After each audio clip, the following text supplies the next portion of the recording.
is the 4B movement meltdown. No matter how loud, how kind, respectful, how cute, men will still hate you. Women are talking about bringing that 4B movement right here to the United States. Operation 4B. Refuse to date men, get married, have sex with them, or children. All I have to say is good luck getting laid. Me and my girlies are participating in the 4B movement. No more kitty cat for moderate men. No attention to men. Delete block. Do not respond to them. Government cares that they're not having kids because children are the future labor force. I'm gonna start barking and getting crazy. It is the best thing I've ever done for my mental health. We're not crazy. We have to do this together. Do not acknowledge them. Do not look at them. Do not laugh at their jokes. Why exactly are you going to keep becoming subservient to a nation that doesn't literally care about you? Wake women up. Yeah. OK, then. Let's talk to Laurie Laird, US political commentator and business analyst. Laurie, very good morning to you. Good morning, Mike. Don't talk to men, don't laugh at their jokes, and whatever you do, don't end up in bed with them. I mean, has the world gone completely mad? Yeah, I think there's not a whole lot of sense in this one. Although this movement actually started in South Korea, where there really is sort of an imbalance between genders. But I think that we risk. This is comical, and I'm not aware of any great outpouring of support for this movement. I think it's getting a lot of coverage because it seems so off the wall. Yeah. But I don't have any friends, colleagues, or anything else who is trying to convince me to join this movement. Otherwise, I wouldn't get to talk to you. Well, exactly right. You'd have to be ignored. You'd have to sit there and just ignore me. You know, you could pretend I wasn't here. And who could do that? But of that would course, be a very dull interview, wouldn't it? It would. Let's talk about Donald Trump, though, because he's already hit the ground running. We heard earlier on from him about what he plans to do with illegal migrants. Here's what he plans to do about sex and gender. Have a look. I will ask Congress to pass a bill establishing that the only genders recognized by the United States government are male and female, and they are assigned at birth. The bill will also make clear that Title IX prohibits men from participating in women's sports, and we will protect the rights of parents from being forced to allow their minor child to assume a gender which is new and an identity without the parents' consent. The identity will not be new, and it will not be without parental consent. No serious country should be telling its children that they were born with the wrong gender, a concept that was never heard of in all of human history. Nobody's ever heard of this, what's happening today. It was all when the radical left invented it just a few years ago. Under my leadership, this madness will end. Thank you very much. Speaking to an analyst earlier, Laurie, he was not sure that he could just manage to sweep this all aside. But, I mean, hopefully he can. But, I mean, it may not be as easy as he thinks, right? Well, I don't know. You know, if Donald Trump gets control of both houses of Congress, it's already quite clear. And I say Donald Trump, I mean the Republican Party. The Republican Party has a clear lead in the Senate. That is the upper chamber. That will make things a lot easier for Donald Trump to pass legislation that is important to him. We're still waiting for a final vote for the House of Representatives. That's the lower house. Donald Trump's Republican Party is only a couple of seats away from taking that. This is important because we speak so much about the presidential race, and you know it's a lot sexier. It's personality driven.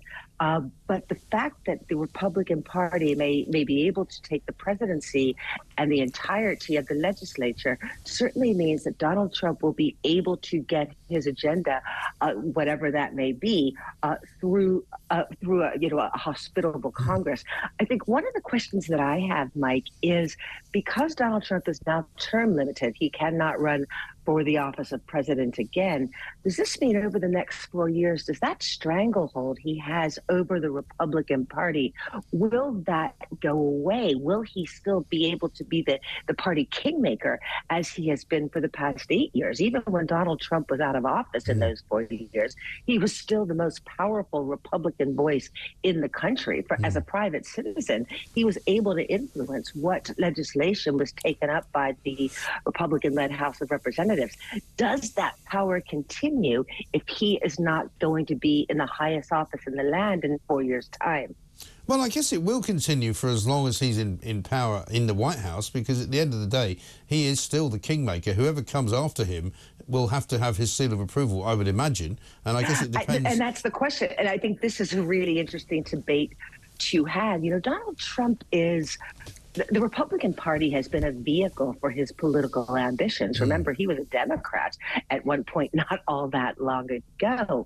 And if he cannot be as influential in politics going down the road, which by definition he can't, right? There's no more powerful position than President of the United States.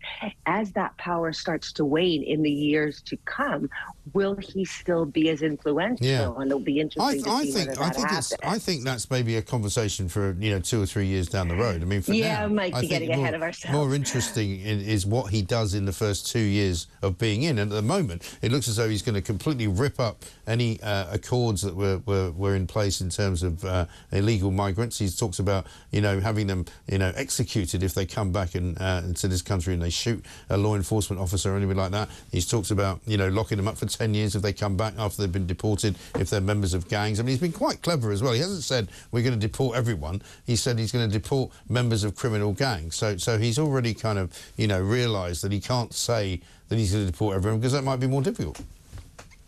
I'm a little unclear, and this is something that people want to hear, although I was really surprised, Mike, and you and I were together when those election results were coming in. Yeah. I was quite surprised at some of the exit polls asked people what their most important issue was. And consistently, it seemed to be the economy. And I think that is what won this election for Donald Trump. I was surprised to see how few people put immigration as their top concern, because that's not what polling seemed to indicate going up to the election. Immigration seemed to be quite far down the list, as did reproductive rights, which I think the Democrats was hoping would be a vote winner for them. The economy seemed to be top consistently. I was surprised about that immigration. I'm not sure I believe those figures, actually. Well, certainly it doesn't seem consistent. No, I think when you ask people straight out in front of other people, I think they probably don't admit that immigration's a problem, because they don't want to be seen to be horrible. But let me show you, first of all, a couple of other clips. John Sopel, you may or may not know, is a former BBC journalist who now works with this ridiculous outfit called the Newsmakers, or the News Agents, rather. He was on TV at the weekend, and this is a guy who, like many of those in the commentariat in this country from the left, were bagging on about how great Joe Biden was and what brilliant, abilities he had, all the way up and leading to the point at which he actually decided to drop out of the race. But have a look at what he says here. I believe it's going to become one of the great political scandals of our time about how the White House covered up the true physical and mental condition of Joe Biden for the 2 years before we saw him get on the debate stage. And meanwhile, here's Joe Biden trying to make his way through some sand. This is him walking on a beach. He spends a lot of time on the beach at the moment. It would appear that he's not quite sure what he's doing here. He's sort of turning around. He's found his wife, and now he's going to walk. We can't quite see what's going on with his feet there for some reason, but you can see him not really walking in the sand in the way that you would normally walk in the sand. We sort of need to have that cropped a slightly different way. But anyway, you see what we mean. Laurie, is there a massive sort of sense of just absolute kind of denial of the truth here? Because everybody knows what happened to Joe Biden. I mean, I could tell you from a year ago that he wasn't compos mentis to run, and I said as much. The idea that nobody in the White House knew that, or that they covered it up, is hardly news, is it? Well, this is something that I found extremely frustrating with the Democrats. And remember, the Democrats were have always been very critical, and I think there is criticism to be had on Donald Trump's stranglehold on the Republican Party. You and I spoke of that a few moments ago. But it became very clear after the 27th of June, that was the date of that disastrous debate for Joe Biden, that he had been protected. And I do think that that is something that's very concerning. And I'll take you back to a couple of weeks after that debate. You'll remember George Clooney, the actor, had written an op-ed piece in the New York Times essentially saying, we've known all along, Joe, we've known you're not up to it. Please step aside. Except for the fact that a couple of weeks before, George Clooney had hosted a big fundraiser for Joe Biden. He had raised something like $30 million. At that point, George Clooney and his colleagues must have known that Joe Biden wasn't up for it.